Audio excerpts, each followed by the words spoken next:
tax break now, and that requires us to make some important choices. Last point I'll make about small businesses, not only do 98% of small businesses make less than $250,000, but I also want to give them additional tax breaks because they are the drivers of the economy. They produce the most jobs.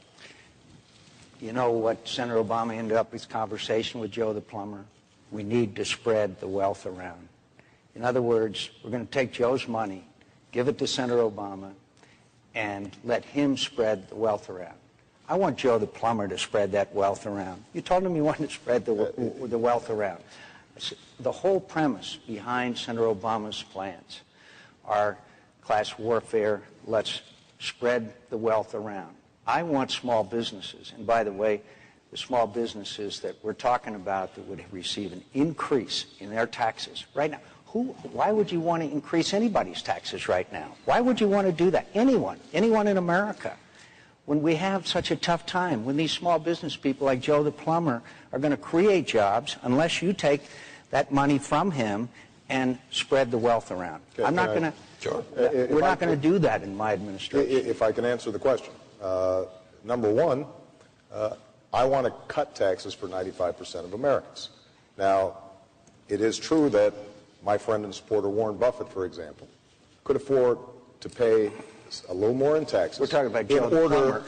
in order to give additional tax cuts to Joe the plumber before he was at the point where he could make $250,000. I think ExxonMobil, which made $12 billion record profits over the last several quarters, they can afford to pay a little more so that ordinary families who are hurting out there, they're trying to figure out how they're going to afford food, how they're going to save for their kids' college education. They need a break. So, look, nobody likes taxes. I would prefer that none of us had to pay taxes, including myself. But ultimately, we've got to pay for the core investments that make this economy strong. And if nobody likes taxes, let's not raise anybody's taxes. Well, I don't mind paying a little more. The fact is that businesses in America today are paying the second highest tax rate of anywhere in the world. Our tax rates for business in America is 35%. Ireland, it's 11%.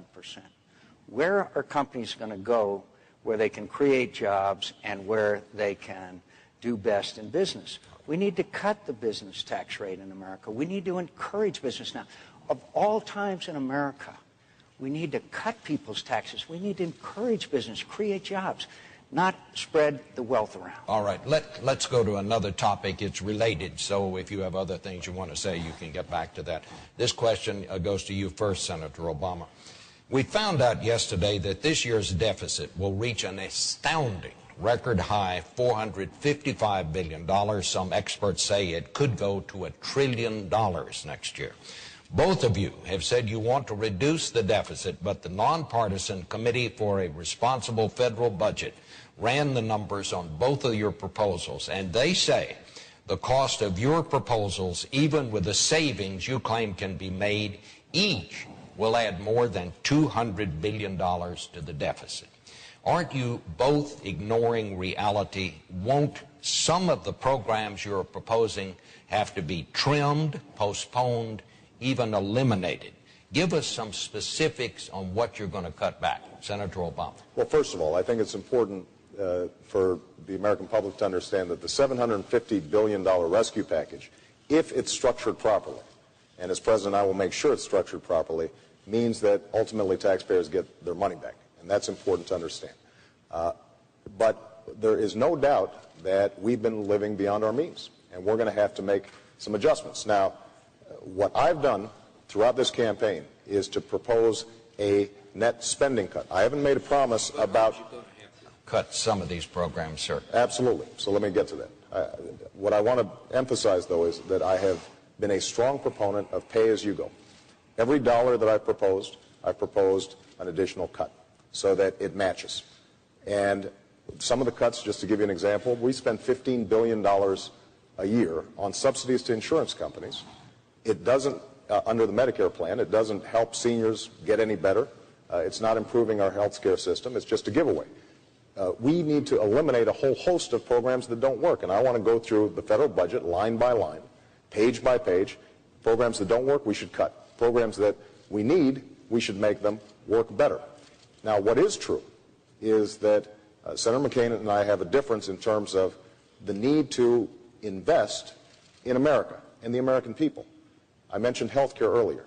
If we make investments now so that people have coverage, that we are preventing diseases, that will save on Medicare and Medicaid in the future. If we invest in a serious energy policy, that will save in the amount of money we're borrowing from China to send to Saudi Arabia.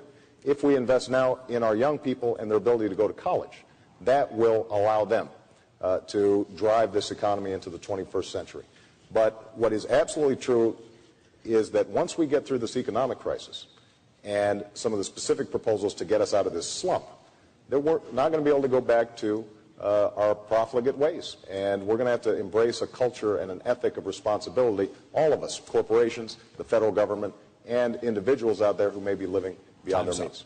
Senator. Well, thank you, Bob. I just want to get back to this home ownership. During the Depression era, we had a thing called the Home Ownership Loan Corporation. And they went out and bought up these mortgages, and people were able to stay in their homes. And eventually, the values of those homes went up, and they actually made money. And by the way, this was a proposal made by Senator Clinton not too long ago. So obviously, if we can start increasing home values, then there will be creation of wealth. But the question was, what are you going to cut? Well, second of all, energy independent. We have to have nuclear power. We have to stop sending $700 billion a year to countries that don't like us very much. It's wind, tide, solar, natural gas, nuclear, offshore drilling, which Senator Obama has opposed. And the point is that we become energy independent, and we will create millions of jobs in America. Okay, what would I cut? I would have, first of all, across-the-board spending freeze, okay? That some people say that's a hatchet. That's a hatchet, and then I would get out a scalpel, okay? Because we have presided over the largest increase. We've got to have new direction for this country. We have presided over the largest increase in government since the Great Society. Government spending has gone completely out of control. $10 trillion debt we're given to our kids. $500 billion we owe China. I know how to save billions of dollars in defense spending. I know how to eliminate programs. I have fought against, well, one of them would be the marketing assistance program. Another one would be a number of subsidies for ethanol. I opposed subsidies for ethanol because I thought it distorted the market and created inflation. Senator Obama supported those subsidies. I would eliminate the tariff on imported sugarcane-based ethanol from Brazil. I know how to save billions. I saved the taxpayer $6.8 billion by fighting a deal for a couple of years, as you might recall.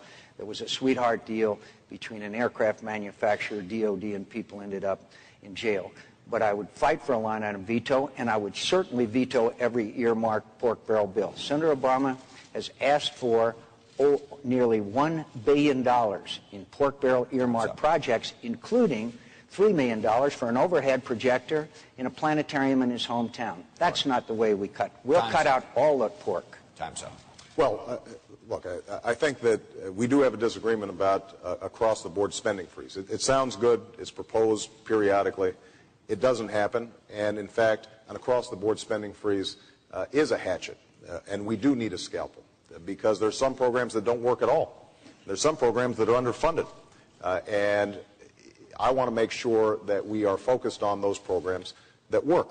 Now, Senator McCain talks a lot about earmarks. That's one of the centerpieces of his campaign.